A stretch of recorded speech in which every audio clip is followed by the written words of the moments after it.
India England fifth test match మూడో రోజు అయితే ముగిసిపోయింది. ఆట అయితే 195కే వాళ్ళు ఆల్అవుట్ చేసాం. మనం ఇచ్చిన లీడ్ ఏదైతే ఉందో ఆ లీడ్ని అయితే వాళ్ళైతే దాటలేకపోయారు. దాదాపు 64 పరుగులు తేడాతోటి అయితే ఇంగ్లాండ్ ఓడిపోయింది.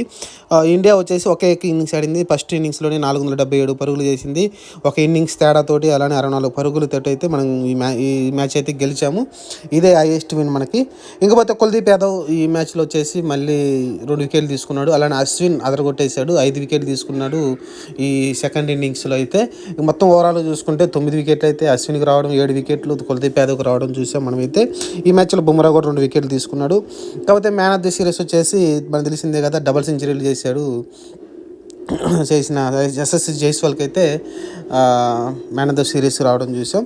ఇది ఓవరాల్గా అతను దాదాపు 700 పైన పరుగులు చేశాడు. ఒకనొక టైంలో గవాస్కర్ రికార్డ్ని కొడతారనుకున్నాం, కానీ తుట్టిలో తప్పింది. 700 పరుగులు పైన చేశాడు. అలానే ఇంకా తర్వాత సుమన్ గిల్ కూడా 450 పరుగులు చేశాడు. అలానే 400 పరుగుతోటి మన రోహిత్ శర్మ కూడా ఉన్నాడు. ఈ టాప్ ఆర్డర్ ముగ్గురు బ్యాట్స్మెన్తో అయితే ఈ సిరీస్లో ఎదరగొట్టారు అనుకోవచ్చు. ఎందుకంటే ముగ్గురు కూడా 2 సెంచరీలతో అయితే ఎదరగొట్టారు. అలానే జైస్వాల్ డబుల్ సెంచరీలు కూడా చేయడం చూసాం మనమైతే. ఓవరాల్ ఈ సిరీస్ స్టార్టింగ్ ఏదైతే హైదరాబాద్ మ్యాచ్ జరిగిందో ఆ ఫస్ట్ మ్యాచ్ ఓడిపోయారు. ఆ తర్వాత వైజాగ్, ఆ తర్వాత రాంచీ, రాజ్కోట్ వరుసగా అయితే గెలుచుకుంటూ వచ్చారు మన వాళ్ళు అయితే. 4-1 తోటి అయితే సిరీస్ని అయితే సొంతం చేసుకున్నారు మన వాళ్ళు అయితే. ఇది ఓవరాల్గా ఇంగ్లాండ్ ఏదైతే బ్యాట్స్బాల్ అన్నారో అదైతే వర్కౌట్ కాలేదు. రూట్ మటుకు ఈ మ్యాచ్లో ఆడే ప్రయత్నం చేశాడు, లాస్ట్ దాకా పోరాడాడు. అతనికైతే సహకారం ఎవరు అందించలేదు. మధ్యలో బేర్స్టో కొంచెం ఆడే ప్రయత్నం చేశాడు, కానీ అశ్విన్ దెబ్బకైతే ఎవరు కోలుకలేదు. వికెట్లో కొంచెం టర్న్ లభించింది. అలానే వికెట్లు అన్నీ కూడా ఎక్కువ బౌల్డ్ కూడా ఆడడం చూసాం. వాళ్ళైతే మంచి బౌలింగ్ అయితే అశ్విన్ నుంచి వచ్చింది మనకైతే. ఇది ఓవరాల్గా ఏదైతే ఇంకా నెక్స్ట్ సిరీస్ మనం ఆల్రెడీ వీళ్ళు డబ్ల్యూసీ ఏదైతే వరల్డ్ టెస్ట్ ఛాంపియన్ ఉందో దానికైతే క్వాలిఫై అవ్వడానికి ఇంగ్లాండ్ చాలా కష్టమైపోతుంది. ఎందుకంటే 4 మ్యాచ్లు ఓడిపోయారు.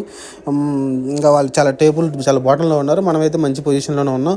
నెక్స్ట్ రాబోయే సిరీస్లో కూడా ఆస్ట్రేలియా సిరీస్ కూడా ఉంటుంది కాబట్టి వాటిల్లో కీలకం కాబోతుంది. వాటిల్లో మనం డ్రా చేసుకున్న అలానే కొన్ని మ్యాచ్లు గెలిచిన చాలు మనమైతే క్వాలిఫై అయ్యే కోసం అయితే క్లియర్గా కనిపిస్తుంది మనకైతే. ఈ మ్యాచ్లో ముఖ్యంగా మనం చెప్పుకోవాల్సింది ఏంటంటే రోహిత్ శర్మ నుంచి మంచి సెంచరీ వచ్చింది. అలానే సుబ్మాన్ గిల్ నుంచి మంచి సెంచరీ వచ్చింది. జైస్వాల్ ఒక మంచి 50 చేశాడు ఈ మ్యాచ్లోనే. ఓవరాల్గా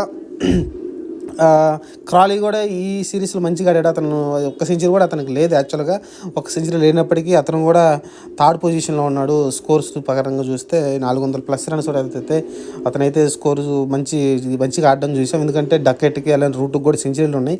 అయినప్పటికీ క్రాలీ అయితే అతనైతే ప్రతి మ్యాచ్ కూడా 50 చేయడం చూసాం. ప్రతి ఇన్నింగ్స్లో కూడా మంచి 50 చేయడం చూసాం.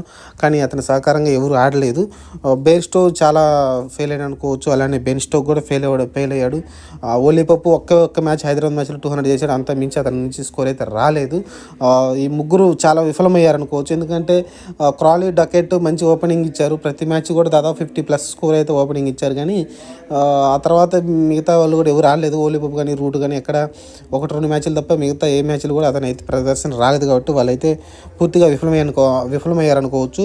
ఎందుకంటే ఫోక్స్ కూడా కొన్ని మంచి ఇన్నింగ్స్లు ఆడాడు. ఈసారి ఈ లాస్ట్ 2-3 మ్యాచ్ల్లో లోయర్ ఆర్డర్ పెద్దగా ఆడలేదు. ఫస్ట్ మ్యాచ్ కొంచెం లోయర్ ఆర్డర్ మంచిగా ఆదుకుంది, కానీ మిగతా ఎక్కడ కూడా లోయర్ ఆర్డర్ అయితే ఆదుకోలేదు. వాళ్ళ ఇంగ్లాండ్ టీం లోయర్ ఆర్డర్ అయితే. మన లోయర్ ఆర్డర్ కొంచెం పర్లేదు. కొన్ని మ్యాచ్లు జడేజా ఆడాడు, కొన్ని మ్యాచ్లు కుల్దీప్, అలానే అశ్విన్ కూడా మంచి ఇన్నింగ్స్లు ఆడడం చూసాం. అలానే జురెల్ నుంచి మంచి ఇన్నింగ్స్ వచ్చింది. ఏదైతే ఈ సిరీస్లో డెబ్యూ చేసిన వాళ్ళు ఉన్నారో సర్ఫరాజ్ ఖాన్ కావచ్చు, లేకుంటే ధ్రువ్ జురేల్ కావచ్చు, లేకుంటే రీసెంట్గా వచ్చిన దేవదత్త పడికల్ కావచ్చు, మంచి సద్వినియోగం చేసుకున్నారు. రజత్ పటిదార్ ఒక్కడే అతను సద్వినియోగం చేసుకోలేకపోయాడు. 6 ఇన్నింగ్స్లు వచ్చినాయి 3 మ్యాచ్ల్లో, కానీ అతనైతే సద్వినియోగం చేసుకోలేదు. ఒక 50 కూడా చేయలేదు. అతనైతే దూరం పెట్టి దేవదత్త పడికలు ఇచ్చారు. ఏదో నిఖిల్ ఇంజూరీ అన్నారు, కానీ అతనైతే నాకు తెలిసి దూరం పెట్టినట్టే తెలుస్తుంది. చూద్దాం మరి దేవదత్త పడికలకి నెక్స్ట్ మ్యాచ్లో ఏమైనా అవకాశం ఇస్తారని చూడాలి. ఎందుకంటే కేఎల్ రాహుల్, శ్రేయస్ అయ్యర్ కోలుకున్నారంటే వాళ్ళైతే మళ్ళీ నిక్కు వస్తారు కాబట్టి కొంచెం కష్టమే దేవదత్త పడికలకి ప్లేస్ ఉండటం. అలానే సర్ఫరాజ్ ఖాన్కి కూడా సుఖమం అవ్వచ్చు. ఎందుకంటే అతను ఆట తీరు బాగుంది. స్పిన్నర్కి ఆడడం కానీ లేకుంటే ఫాస్ట్ బౌలింగ్కి మంచి ఈజీగా ఆడుతున్నాడు. స్వీప్ షాట్లు మంచిగా ఆడుతున్నాడు కాబట్టి అతని ప్లేస్ అయితే ఖరారుగా చేసుకున్నట్టు కనిపిస్తున్నాడు. అలానే కేఎస్ భరత్ ఆల్మోస్ట్ ఇంకా దూరమైనట్టే. ధ్రువ్ జురేల్ కొంచెం ఇంప్రూవ్ చేసుకున్నాడు. అలాంటి కీపింగ్ ఫస్ట్ మ్యాచ్ కన్నా మిగతా మ్యాచ్లు బెటర్ అయ్యాడు, మంచిగా ఆడుతున్నాడు కాబట్టి అతని ప్లేస్ కూడా సుస్థిరం చేసుకున్నట్టే. చూద్దాం మరి ఇంకా ఫ్యూచర్ స్టార్స్గా ఎదగబోతున్నారు సర్ఫరాజ్ ఖాన్, ధ్రువ్ జురేల్.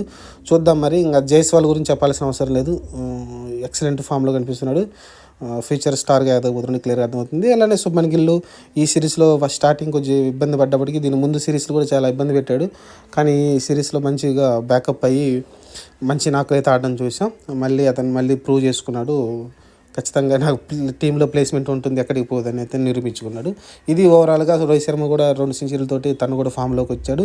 ఇంకా నెక్స్ట్ కోహ్లీ చూడాలి. కోహ్లీ 5 మ్యాచ్లకు 1 మ్యాచ్ కూడా ఆడలేదు. ఫస్ట్ 3 మ్యాచ్లు దూరం అన్నారు, ఆ తర్వాత 4 మ్యాచ్ 5 మ్యాచ్ ఆడతా అన్నారు. కానీ అక్కడ 2 మ్యాచ్లు కూడా ఆడలేదు. ఓవరాల్గా 4 మ్యాచ్లు గెలిచి సిరీస్ని సొంతం చేసుకున్నారు. చాలా సాలిడ్గా అయితే ఎండ్ చేశారు టీం ఇండియా.